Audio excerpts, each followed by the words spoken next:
Okay. So, starting it off, go ahead and always make sure that you number your pages. So this is page 1. Makes it easier for when I say, hey, it's a notebook check today, random notebook check, open it up to page 7, and you can just flip it on over to page 7. Okay? So, like we were doing in our little activity, our little betting activity, we were performing some simple events, or at least majority of them were simple events. The only one that was considered to be a compound event was one of the last ones that we did, where it was the die and the coin at the same time. That's a compound event. But for today, we're going to stick with just simple event probability. And to begin with probability, just like any unit, there's some vocabulary that goes along with it. So I'm going to go ahead and give you a couple of key words that you need to make sure you understand. So that way, when you hear me say an experiment, you know what I'm talking about. So with an experiment, and this is just my pencil. Okay, I don't write with an actual pencil, I just write with a dark colored pen. But this is what would be your pencil, okay? So an experiment is just an activity that involves chance. Right? It involves something occurring or not occurring.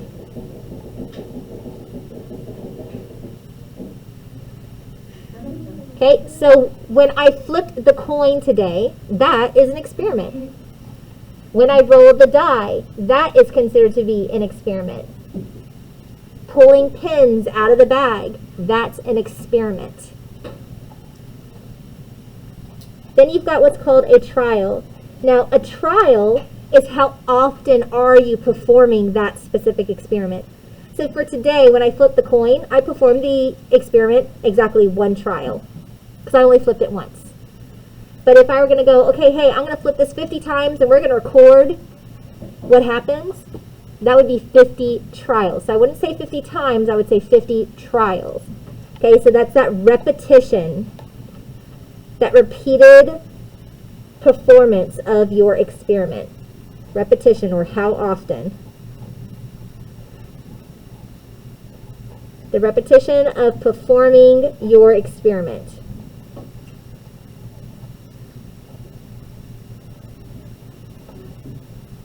So flipping a coin over and over and over again is causing you to do it multiple trials.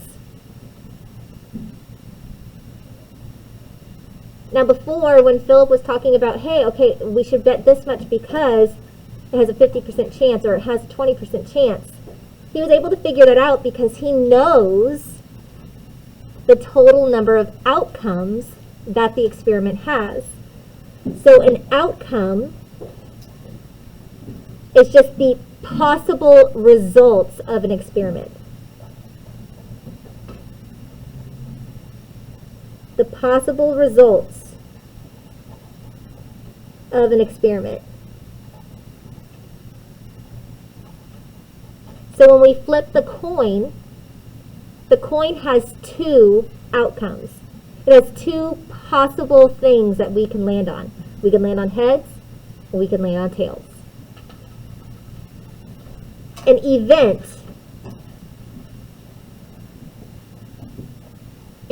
is the specific outcome that you're wanting to achieve.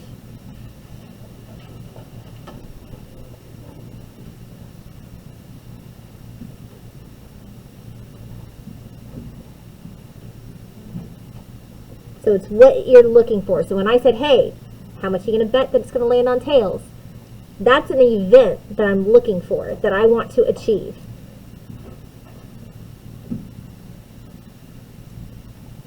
Now, probability, majority of the time when we talk about probability, we're talking specifically about a value. But probability can also be explained using likelihood terminology. So we can draw a number line to represent probability, except it's a little bit different. Usually when we draw number lines, instead of these specific stoppers here, we would have arrows. And arrows would mean, oh, it's going to keep going on and on and on in the positive direction, or on and on and on and on in the negative direction. But with probability, you have a specific value or a range that probability falls between. So the smallest probability that exists is 0. Now again, probability can be written in many ways. I can write it as a whole number or a decimal number, or I could write it as a fraction. So 0 as a fraction is just 0 over any number, as long as it's a non-zero number. Can there also be negative numbers? No, there's no negative numbers for probability. It's a good question. So it could be a decimal number, so 0.0, or it could be a fraction, 0 over some number, or it could be a percentage, 0%. Those are the three ways that we can write a number for a probability. But 0 is the smallest outcome it could possibly be.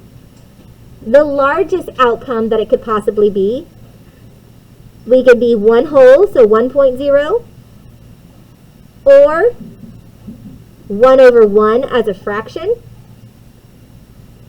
or 100%.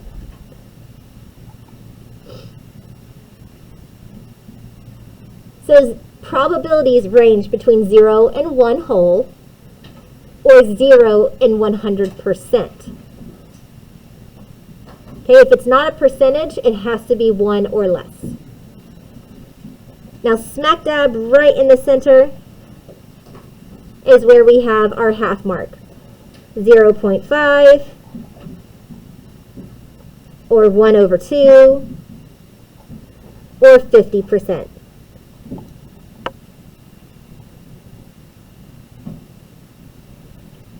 Okay, and like I said before, there is terminology, likelihood terminology that goes along with this.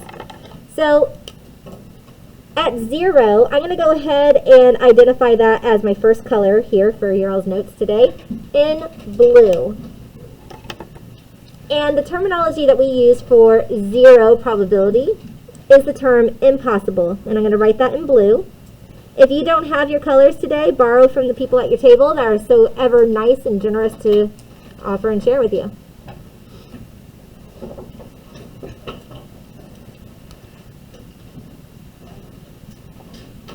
On the other far end, where we've got 100% probability of happening, or 1 whole, I'm going to go ahead and do that in green. And that event is called certain. That is a certain probability, meaning it's going to happen. So for an example of something that's impossible, today is Monday. The probability that tomorrow would be Friday is impossible because today is Monday. And because today is Monday, that means tomorrow has to be Tuesday. So it is impossible for it to be Friday tomorrow. An example of certain, today is Monday. That means yesterday, the probability of yesterday being Sunday is certain. Because if today is Monday, it had to be Sunday yesterday.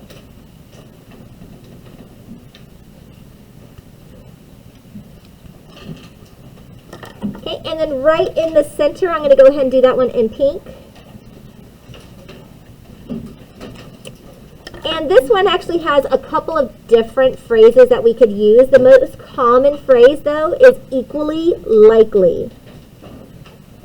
It has an equal chance of happening as it does not happening. So you call it equally likely as not.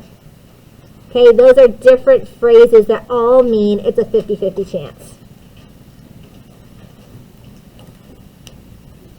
But as we saw today, probability is not just 0, half, or 1 whole. There's some probabilities that are in between. So in orange, for this section in between, this is going to be any probability that is greater than 0%, but less than 50%. So it means it's not equal to 50, it's not equal to 0, it's somewhere in between. Maybe it's 0.0000001. It's not 0%, so it's not impossible. What do you think we would call that? What do you think? Nearly impossible? That's a good guess. nearly impossible. Okay? But now there's a range, though. Remember, can't call it nearly impossible because this range is not just 0.00001. It's all the way up to something like 49.99999. And everything that's in between. It's 25%, it's 32%, it's 15%. All of those have one single word to overall describe it. What do you think it is, Abby? Possibly. It's a good guess. But is it more possible here or here? So I'm going to help you out. Not likely. Not likely or unlikely. Not likely or unlikely. So we're going to write unlikely here. In orange, this is our unlikely section. Oop, that didn't show up very nicely.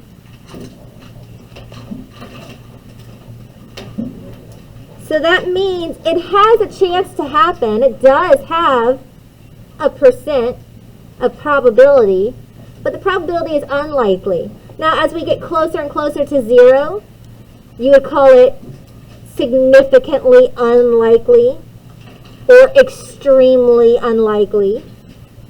As it gets closer to just equally likely, you would just say unlikely. And if this section is called unlikely, what do you think that means this section is going to be called, guys? Likely, just likely.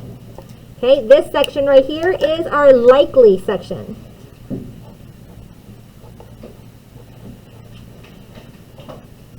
Okay, it has a greater chance than 50%, so it's likely to happen. Doesn't mean that it's going to, but it does have a stronger chance than the rest of this. And again, this is going to be the range that's greater than 50%, but it's less than 100%. So it's not certain, but at least it's more than equally likely. Okay?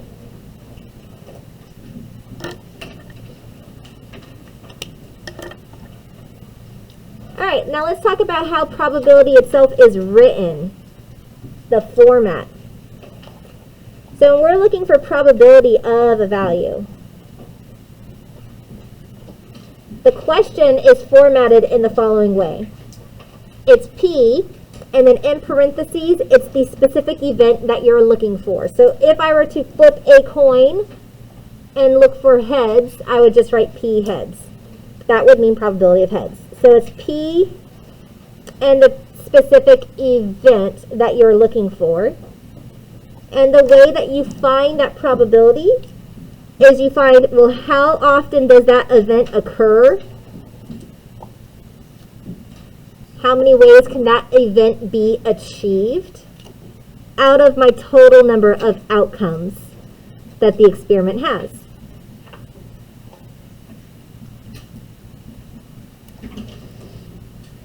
So as I said before, probability of heads, P heads.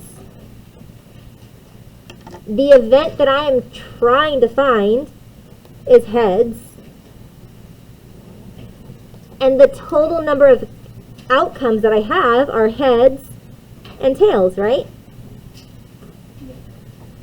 So how many ways can a coin land on heads? How many heads are on a coin? Heads on a coin? One. There's only one heads on the coin. Where's my coin? Here's my coin. See?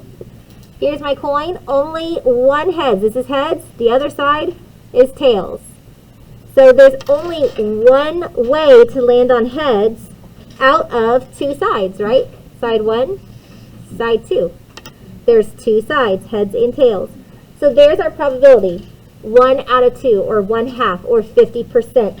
And as we said before, this was called equally likely.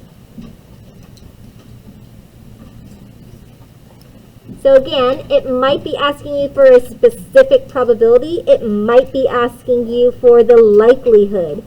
If it wants the likelihood, that would be the terminology. So that's the probability, that's the terminology.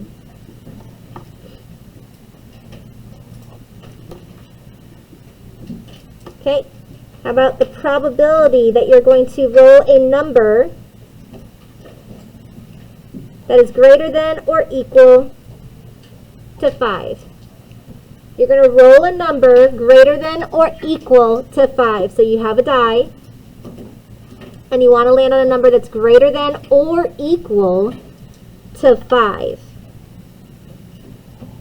So in that situation, for my specific events, greater than or equal to 5, what numbers on this coin, or sorry, on this die are going to satisfy my event? What numbers are going to satisfy this? Greater than or equal to 5. Go ahead.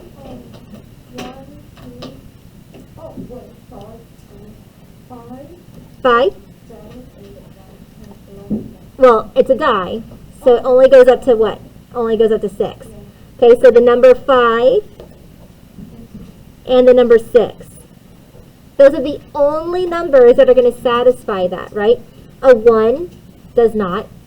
Neither does a 2, neither does a 3, neither does a 4. Okay, but the 5 and the 6 will work. So a 5 and a 6, that's 2 numbers that'll work. Now, like I said, this die only has 6 sides on it. It only has 6 numbers. So that's a number 1, 2, 3, 4, 5, and 6. It only has 6 numbers, or 6 outcomes.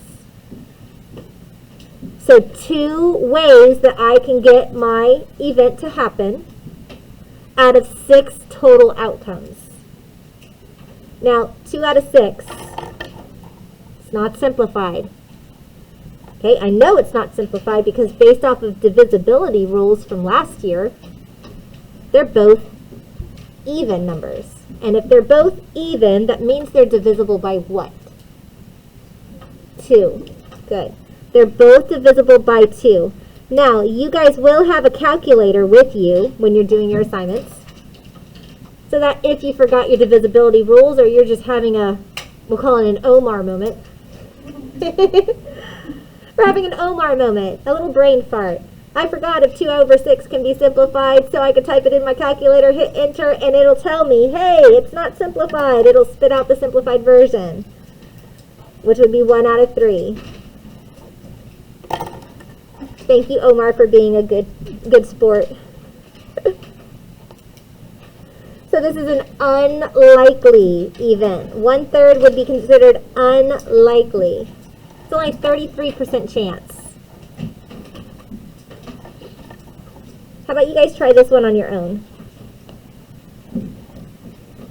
And when I ask you to try a problem on your own, I usually put a little star by it so it lets me know that this was a problem I had you do on your own.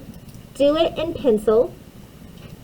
Do it in pencil. So even though I will do this in color later, you can go back over it in color if you want to, but if you don't, that's fine. Do it in pencil because if you got it wrong, what should you do? Erase it and correct it, right? So I want the probability that you're going to pick a month with 28 days. You're going to pick a month with 28 days.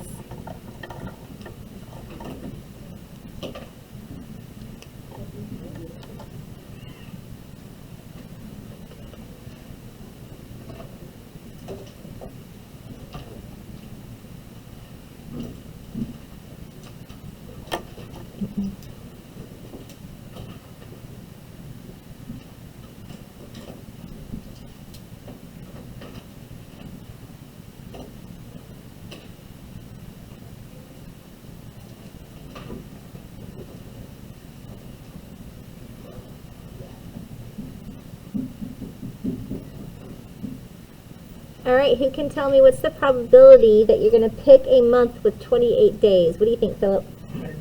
100%. 100% is correct. Every month has 28 days in it, doesn't it? Right? Now, if I had changed the wording and said I want a month with only 28 days, that's when you would go with just February, right? The 1 out of 12. But in this situation, every month has 28 days. So that would come out to 12 months that satisfy what we're looking for. out of all 12 months in the year, which would simplify to 1 whole. And as we know, 1 whole is also known as certain.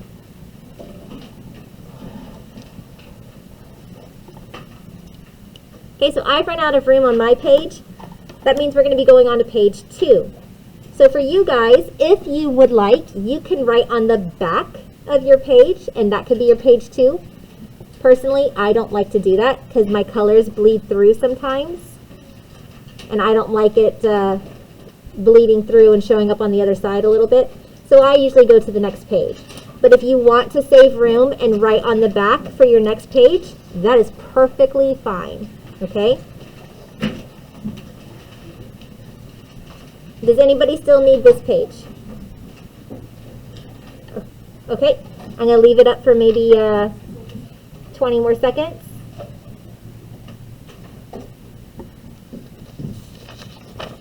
All right, so we're almost done.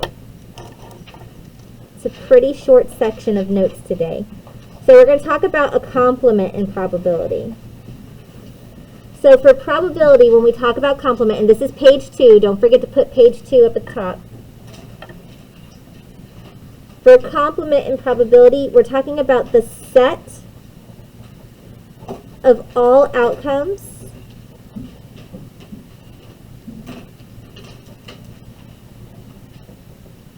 that will not occur. The set of all outcomes that will not occur. Sorry, I made a little mistake there. So we also call it the not probability. So in probability, something's either going to happen or it's not going to happen. Even though with a die, probability of landing on 1 is 1 out of 6, and I've got all these other different kind of outcomes, if I'm focusing just on the probability of a 1 occurring, there's 2 types of probabilities. It's the probability that it's either going to land on 1 or it's not going to land on 1.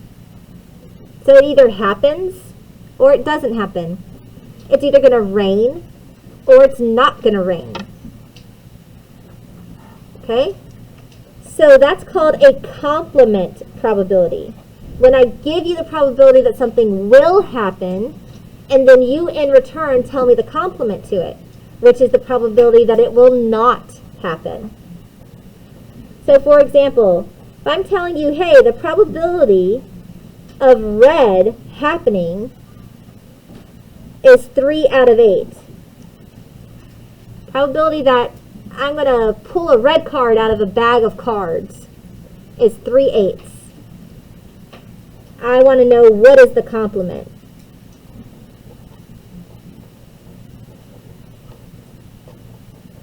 So in order to find the complement, you have to compare the probability of it happening and not happening to 1 whole. Because happening and not happening creates a 100% probability. So because we're focusing on this in fraction form, what does 100% look like as a fraction? Huh? 8 out of 8. Right? In this case, it would have to be 8 out of 8 because our denominator is 8. So if you think about it, before I wrote down it's 1 out of 1, right? As a fraction. But all fractions can be converted to any other number. I could do 2 out of 2, 3 out of 3, 4 out of 4. But because of the fact that I have a denominator of 8, I'm going to go ahead and convert it to 8 out of 8. So 8 out of 8 is the total probability. I want the complement that red is not going to happen. So in order to find out that it won't happen, I'm going to take it away from the total. So 8 out of 8 minus 3 out of 8.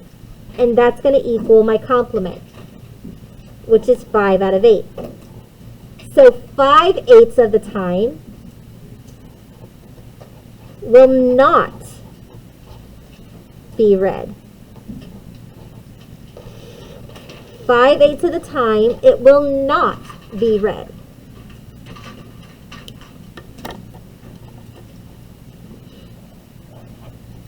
Now, it's not always going to be finding a complement from a fraction. It might be a decimal. It might be a percentage.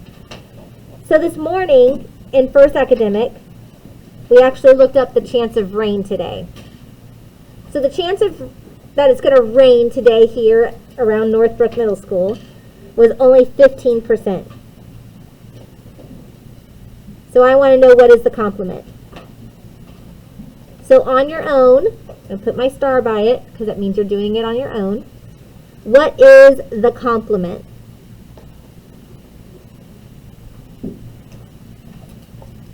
If it's a 15% chance that it's going to rain, what is the complement?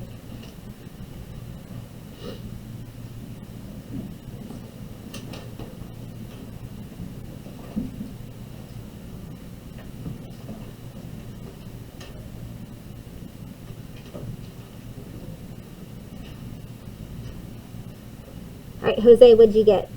There's a 85% chance that it's Correct. 85% chance that it's not going to rain. So again, the total percentage of probability is 100%. 100% it's going to rain or not rain. Either or is going to happen. 100%. Okay? Now all we have to do is subtract the percent that it's going to rain, and we'll get 85% chance that it will not rain.